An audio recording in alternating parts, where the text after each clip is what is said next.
लो मेरे प्यारे से दोस्तों, इस एपिसोड की स्टार्टिंग में हमें यू हाउ और क्विन और उसकी मदर को दिखाया जाता है जो कि डीमन फॉरेस्ट के अंदर मौजूद होते हैं। तभी यू हाउ क्विन से कहता है कि तुम अपनी मदर को लेकर के यहाँ से निकल जाओ, कुछ पल के लिए मैं अकेला रहना चाहता हूँ।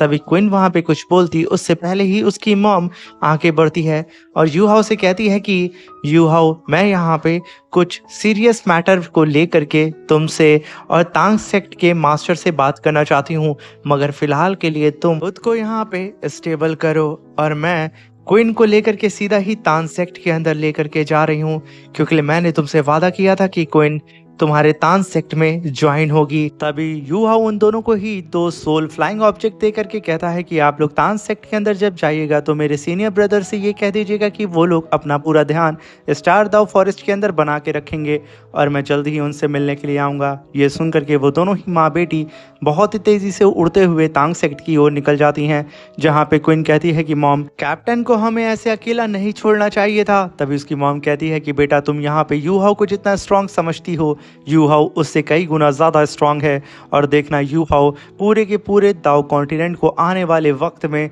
लीड करेगा और इस समय की यू हाउ की मेंटल पावर टाइटल दावलाओ से भी कई गुना ज़्यादा बढ़ चुकी है। इसलिए तुम्हें यहाँ पे उसे लेकर के परेशान होने की बिल्कुल भी ज़रूरत नहीं है। अभी जल्द से जल्द हमें यू हाउ का मैसेज उनके सीनियर ब्रदर्स तक पहुंचाना होगा। तभी सीन शिफ्ट होता है और हमें घर को दिखाया जाता है जो कि हवा में फ्लोट कर रही होती है और उसके ऊपर सीधा ही हेवन से काफ़ी भारी मात्रा में स्पिरिचुअल एनर्जी सीधा ही उसके फोरहेड पे गिर रही होती है। और ये स्पिरिचुअल एनर्जी देने वाला और कोई नहीं, डोंगर के फादर लॉर्ड तांग सेन होते हैं, जो कि अपनी डिवाइन स्पिरिचुअल पावर से यहाँ पे डोंगर को ठीक कर रहे होते हैं। और शायद आने वाले वक्त में डोंगर यू हाउ से भी कई गुना ज़्यादा पावरफुल होने वाली है। आफ्टर ऑल ये तो गॉड की बेटी जो है। और तभी हम देखते हैं कि डोंगर के विंग्स ककून में ट्रांसफॉर्म हो जाते हैं, जहाँ पे अब शायद डोंगर अपनी खुद की ही कल्टीवेशन कर रही होती है अपने फादर की डिवाइन एनर्जी का इस्तेमाल करके।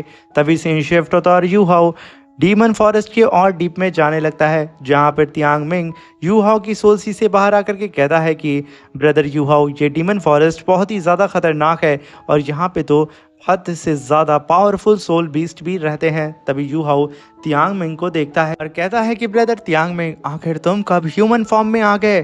तभी तियांग मिंग कहता है कि जब एम्परर्स डेस्टिनी बीस्ट ने खुद को सेक्रीफाइस किया था, तब मैं, स्नो गर्ल और स्कॉर्पियन एम्परर्स, हम तीनों ही ह्यूमन फॉर्म में उनकी डिवाइन पावर की वजह से ट्रांसफॉर्म हो गए हैं। मगर मैं तो यहाँ पे जाग चुका हूँ, मगर स्नो गर्ल और स्कॉर्पियन एम्परर्स वो दोनों ही अभी डीप स्लीप में अपनी कल्टीवेशन को कर रही हैं। तभी तियांग मिंग कहता है कि ब्रदर यू हाउ, मैं देख पा रहा हूँ कि आपकी करंट सोल पावर जो थी 60 लेवल की, वो अब बढ़ चुकी है 70 लेवल पे, यानी कि आप एक सोल सेंथ बन चुके हैं। इसलिए अब आपको अपने लिए 7th रिंग को तलाश करना होगा, क्योंकि अब आप यहाँ पे प्रमोट हो चुके हैं सोल सेंथ में। तभी यू हाउ कहता है कि हाँ, ये सब कुछ वोंग की वजह से हो पाया है। वोंग ने अगर खुद को सेक्रीफाइस ना किया होता तो शायद मैं आज इस मुकाम पे ना पहुंचता और जिंदा ना होता। मगर स्टार दाव फॉरेस्ट इस चीज़ से खुश नहीं होगा, वो ज़रूर शेक सिटी के ऊपर अटैक करने वाला होगा। ये सुनकर के तियांग मिंग कहता है कि आपने बात तो सही कही है, क्योंकि वोंग स्टार दाव फॉरेस्ट के लिए सबसे ज़्यादा कीमती बीस्ट थी। पर ब्रदर यू हाउ, मुझे लगता है कि एम्परर दी तियान अभी अपनी पूरी आर्मी को कलेक्ट कर रहे होंगे और लगभग वो 1 साल में शेक एकेडमी के ऊपर अटैक करेंगे, इसलिए हमारे पास काफ़ी समय है। मगर तभी यू हाउ कहता है कि नहीं, यहाँ पे तियांग मिंग तुम गलत हो। एम्पीरियर दी तियान के लिए डेस्टिनी बीस्ट बहुत ही ज़्यादा इम्पोर्टेंट थी। मुझे लगता है कि वो बहुत जल्दी शेक सिटी के ऊपर अटैक करने वाला होगा। मुझे जल्द से जल्द और भी ज़्यादा पावरफुल बनना होगा और अपनी 7th सोल रिंग को तलाश करना होगा। तभी हम सिंगल आई डीमन को देखते हैं, जो कि वोंग की स्पिरिचुअल यानी कि डेस्टिनी बीस्ट की स्पिरिचुअल पावर को सेंस करके कहता है कि मुझे यकीन नहीं हो रहा है कि ये डेस्टिनी बीस्ट मेरे डीमन फॉरेस्ट के अंदर आ चुकी है। इस बार वो मुझसे बच नहीं सकती है। इतने बड़े खतरे से यू हाउ यहाँ पे अनजान होता है और वो अपनी गॉड आई की पावर का इस्तेमाल करके वहां पे बीस्ट की तलाश कर रहा होता है। तभी सीन शिफ्ट होता है और हमें तांग सेक्ट का सीन दिखाया जाता है, जहां पे यू हाओ के सारे ही सीनियर ब्रदर्स आपस में यू हाओ को लेकर के बात कर रहे होते हैं, जहां पे वे लोग कहते हैं कि हम सभी लोगों को रीशैंग सिटी से यहाँ पे आए हुए लगभग 3 दिन बीत चुके हैं, मगर यू हाओ अभी तक यहाँ पे नहीं आया है। अगर यू हाओ को भूल करके भी कुछ हो जाता है, ओंगर को हम क्या जवाब देंगे? वहीं पे जू शांशी कहता है कि वहाँ पे सिस्टर माजियाओ मौजूद हैं, वो यू हाओ को कुछ नहीं होने देंगी।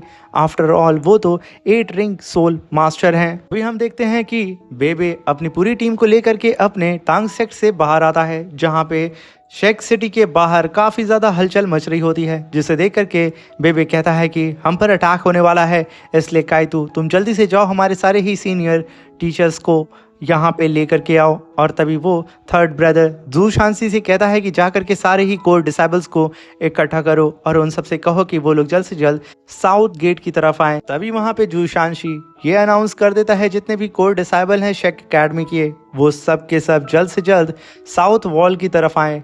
ये कहना ही था, सारे ही डिसेबल्स भागते हुए साउथ वॉल की तरफ आने लगते हैं। वहीं पे कई सारे सैनिक भी साउथ वॉल की तरफ आके खड़े हो चुके थे शेक सिटी के, उन सब के पास अपने अपने सोल गाइड वेपन्स टूल्स भी होते हैं। तभी वहाँ पे टाइम लॉर्ड की एंट्री होती है, जो कि प्रेजेंट टाइम के शेक एकेडमी के टीचर होते हैं, जो कि इतने सारे सोल बीस्ट को शेक सिटी की तरफ आता हुआ देख करके कहते हैं कि जब 100 साल पहले जो लड़ाई हमारी इन सोल बीस्ट से हुई थी, तब भी इनके पास इतनी सेना नहीं थी जितनी आज मैं देख पा रहा हूँ। आखिर ये लोग हमारे शेक सिटी पे अटैक करने के लिए क्यों आ रहे हैं? ये लोग हमारी कॉन्ट्रैक्ट को क्यों तोड़ रहे हैं? तभी हम देखते हैं कि वहाँ पे और भी जितने सीनियर टीचर्स थे, वो भी वहाँ पे काफ़ी तेज़ी से उड़ते हुए शेक सिटी के साउथ वॉल के पास आ चुके थे, जहाँ पे मास्टर जुआन भी मौजूद होते हैं। मास्टर जुआन अपने सामने इतनी बड़ी सोल बीस्ट की आर्मी को देख करके कहते हैं कि 100 साल पहले ही स्टार दाउ फॉरेस्ट से हम लोगों ने कॉन्ट्रैक्ट को साइन किया था कि वो लोग हमारी ह्यूमन सिटी के ऊपर अटैक नहीं करेंगे, मगर आखिर आज ऐसा क्यों हो गया है कि वो लोग हम पे अटैक कर रहे हैं? तभी उनके साथी कहते हैं कि मुझे ऐसा लगता है कि स्टार दाउ फॉरेस्ट के अंदर ज़रूर किसी सोल मास्टर ने सोल बीस्ट को मारा होगा, जिसकी वजह से ये सब यहाँ पे भड़क चुके हैं। मगर इतनी बड़ी सोल आर्मी को आखिर लीड कौन कर रहा होगा? मास्टर जुआन कहते हैं कि जब 100 साल पहले स्टार दाउ फॉरेस्ट ने हम पे अटैक किया था, इसी रीज़न की वजह से तो हमारे साथ बॉडी सेक्ट भी मौजूद था, जिसकी वजह से ह्यूमंस और बीस्ट की फाइट वहाँ पे ड्रॉ हो चुकी थी। और सीनियर मुलाद ने स्टार दाउ फॉरेस्ट के लॉर्ड एम्परर दीतियान से कॉन्ट्रैक्ट साइन किया था कि कोई भी ह्यूमन सोल मास्टर स्टार दाउ फॉरेस्ट के अंदर जाकर के किसी भी सोल बीस्ट को हंट नहीं करेगा। इसी बात से एम्पीरियर दीतियान इस कॉन्ट्रैक्ट के लिए राजी हुआ था, मगर आखिर ऐसा क्या हो गया है कि ये सारे ही सोल बीस्ट इस कॉन्ट्रैक्ट को यहाँ पे तोड़ रहे हैं? वहाँ पे टीचर सैनसुई कहती हैं कि मुझे ऐसा लगता है कि इस जाइंट सी सोल आर्मी को लीड करने वाला ज़रूर एम्परर दीतियान ही होगा, क्योंकि इतनी बड़ी आर्मी को कोई और हैंडल नहीं कर सकता है। तभी मास्टर जुआन उड़ते हुए सीधा ही आगे की ओर जाते हैं और कहते हैं कि एम्परर दीतियान, आखिर आप हमारे शेक सिटी पे अटैक करने के लिए क्यों आए हैं? तभी एम्परर दीतियान कहता है कि जुआन, मैं यहाँ पे पागल नहीं हूँ जो कि बेवजह तुम्हारी शेक सिटी पे अटैक करने के लिए आऊँगा। तुम लोगों ने यहाँ पे रूल को ब्रेक किया है, इसलिए मैं यहाँ पे उसका हिसाब लेने के लिए आया हूँ। तभी मास्टर जुआन कहते हैं कि आखिर ऐसा क्या हो गया है जो कि आप इतना ज़्यादा भड़क चुके हैं? तभी दीतियान कहता है कि जुआन, तुमने एम्परर्स डेस्टिनी बीस्ट 3 आई गोल्डन अपीयरेंस के बारे में तो सुना ही होगा। अभी वहाँ पे टीचर जुआन कहते हैं कि तुम यहाँ पे डेस्टिनी बीस्ट की बात कर रहे हो, सैनयान जी की, आखिर उसे क्या हो गया है? तभी एम्परर दीतियान कहता है कि तुम्हारे ह्यूमन यानी कि तुम्हारे शेक एकेडमी का एक डिसाइबल है जिसका नाम यू हाओ है, और उसी के साथ मेरी डेस्टिनी बीस्ट ह्यूमन फॉर्म में रहती थी जिसका नाम वोंग है। और मैं तुम्हें बता दूं कि वोंग अब जिंदा नहीं है, यानी कि डेस्टिनी बीस्ट अब जिंदा नहीं है। ये सुन करके टीचर जुआन के तो होश उड़ चुके थे। वो कहते हैं कि दीतियान, आखिर स्टार दाउ फॉरेस्ट के अंदर तुम्हारे होते हुए कोई डेस्टिनी बीस्ट को कैसे मार सकता है? तभी दीतियान कहता है कि ऐसा कभी जिंदगी में पॉसिबल हो ही नहीं सकता है, मगर वोंग ने खुद को सेक्रीफाइस कर दिया है तुम्हारे शेक एकेडमी के डिसाइबल यू हाओ के लिए, इसलिए उस लड़के को मुझे सौंप दो, वरना मैं तुम्हारे पूरी की पूरी शेक सिटी को डिस्ट्रॉय कर दूंगा। जहाँ पे टीचर जुआन कहते हैं कि वोंग ने खुद को सेक्रीफाइस किया है, यू हाओ ने उसे मारा नहीं है। यहाँ पे तुम मेरे डिसाइबल को कैसे बुली कर सकते हो? वोंग ने अपनी मर्जी से खुद को सेक्रीफाइस किया है यू हाउ के लिए। तभी दी तियान कहता है कि तुम ऐसे नहीं सुधरोगे। ये कहने के साथ वो अपनी पूरी आर्मी से कहता है कि अटैक करो। वहीं पे टीचर जुआन अपने बुल फॉर्म में खुद को ट्रांसफॉर्म कर लेते हैं और कहते हैं कि उससे पहले एम्परर दी तियान तुम्हें मुझसे फाइट करना होगा। ये कहने के साथ वो आगे बढ़ने लगते हैं और वहीं पे दी तियान अपनी पूरी आर्मी से कहता है कि कोई भी शेक्स सिटी में बचना नहीं चाहिए, सबको खत्म कर दो। वहीं पे टीचर जुआन अपने आप को पूरी ही तरीके से ट्रांसफॉर्म कर चुके थे जायंट बुल फॉर्म में और वो सीधा ही दी तियान से फाइट करने के लिए चले जाते हैं। मगर दी तियान तो टीचर जुआन को अपने पंजे के अंदर फंसा करके उनके ऊपर अपनी ब्लैक मिस्ट फायर से अटैक करता है और अपने पंजे से टीचर जुआन को पकड़ के गोल गोल नचा करके उन्हें बच्चों की तरह पटक रहा होता है। यहाँ पे टीचर जुआन तो एम्परर दी तियान के सामने टिक ही नहीं पा रहे होते हैं। वो बहुत बुरी तरीके से एम्परर दी तियान से पिटे जा रहे होते हैं, मगर वो अपनी शेक्सिटी अपने डिसाइबल के लिए फिर से उठ खड़े होते हैं और एम्परर दी तियान से फाइट कर रहे होते हैं। और तभी सीन शिफ्ट होता है और हमें डीमन फॉरेस्ट का सीन दिखाया जाता है जहाँ पे यू हाउ सोल डिवरिंग ड्रैगन बीस्ट का पीछा कर रहा होता है। तभी यू हाउ कहता है कि आखिर ये बीस्ट बेवजह किससे डर के भाग रहा है। वहीं पे त्यांग मिंग कहता है कि यू हाउ इसकी कल्टीवेशन लेवल तो 10,000 ईयर्स की है, 7th सोल रिंग के लिए ये तो तुम्हारे लिए पूरी ही तरीके से सूटेबल है। तभी यू हाउ उस सोल डिवरिंग ड्रैगन बीस्ट का पीछा करने लगता है और कहता है कि त्यांग मिंग, मैंने सीनियर मुलाद से सुना था कि इस सोल डिवरिंग ड्रैगन बीस्ट के पास हेवन और अर्थ की प्योर स्पिरिचुअल एसेंस होता है। ये अपने अपोनेंट की पावर को पूरी ही तरीके से रिफाइन कर सकता है और उसे रिफाइन करके अपने ऑनर की बॉडी में ट्रांसफॉर्म कर सकता है। अगर ये मुझे मिल गया तो मैं बड़े से बड़े पावरफुल खतरे से लड़ सकता हूँ, इसलिए मुझे इसकी ज़रूरत है।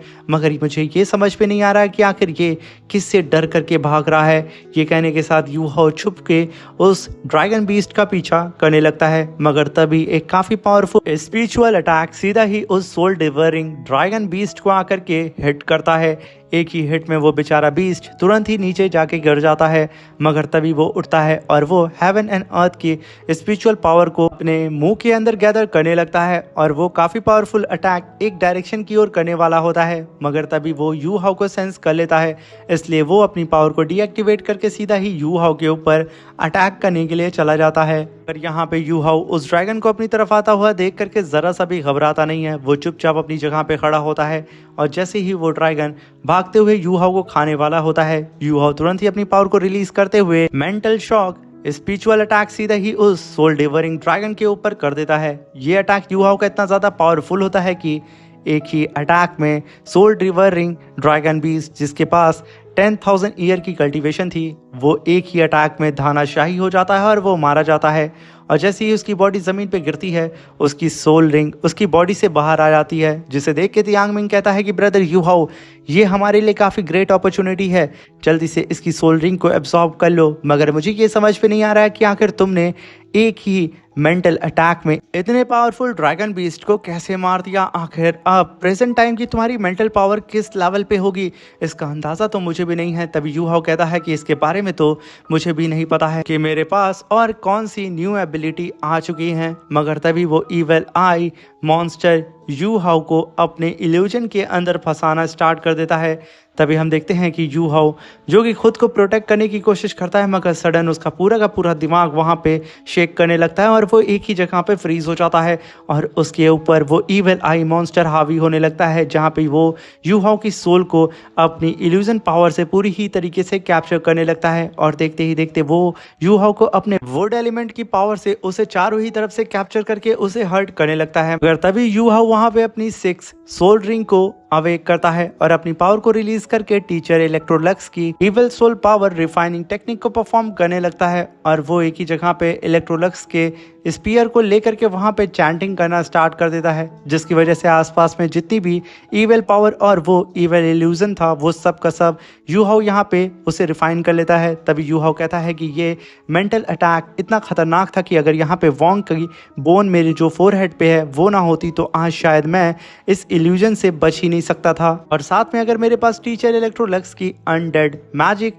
चैंटिंग की पावर ना होती तो मैं इस इविल पावर को यहाँ पे रिफाइन कर ही नहीं पाता। तभी यू हाउ उस इवल पावर का पीछा करते हुए तियांग मिंग को लेकर के बहुत ही तेजी से उस इवल पावर की डायरेक्शन में भागना स्टार्ट कर देता है। तभी हम देखते हैं कि उन लोगों के ठीक सामने काफी दूर पे वो इवल आई मॉन्स्टर अपनी आंख को ओपन करता है और यू हाउ और तियांग मिंग के ऊपर मेंटल 10,000 विंड स्लैश अटैक कर देता है। ये अटैक इतना खतरनाक होता है कि कोई टाइटल लेवल दावलाओ भी हो ना, वो भी इस अटैक से बच नहीं सकता था। वो सीरियसली इंजर्ड हो सकता था यहाँ पे, जहाँ पे बेचारा तियांग मिंग यहाँ पे खड़ा नहीं हो पा रहा होता है। और वहीं पे यू हाउ वोंग की यानी कि डेस्टिनी बीस्ट की बोन की पावर का इस्तेमाल करके खुद को सारे ही स्लैश अटैक से खुद को प्रोटेक्ट कर रहा होता है। यहाँ पे यू हाउ को वो स्लैश अटैक जरा सा भी हार्म नहीं करती हैं।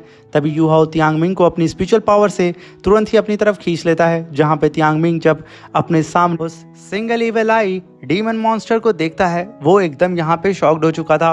वो यू हाउ से कहता है कि इस इवल आई मॉन्स्टर की कल्टीवेशन पावर 100,000 ईयर की है। यू हाउ बच करके हमारे लिए यही अच्छा होगा कि हम यहाँ से जल्द भाग जाएं। मगर तभी हम उस इवल आई मॉन्स्टर को देखते हैं जो कि यू हाउ को देख करके मुस्कुराते हुए कहता है कि बच्चे तुम तो यहाँ पे काफी ज्यादा लकी निकले। जिस डेस्टिनी बीस्ट को मैं मारना चाहता था और उसकी सोल रिंग को एब्जॉर्ब करना चाहता था, वो डेस्टिनी बीस्ट तुम्हारे खातिर खुद को सेक्रीफाइस कर चुकी है और उसने अपनी सोल रिंग तुम्हें सौंप दी है। अब मैं तुम्हें मार करके उस सोल रिंग को खुद रख लूँगा।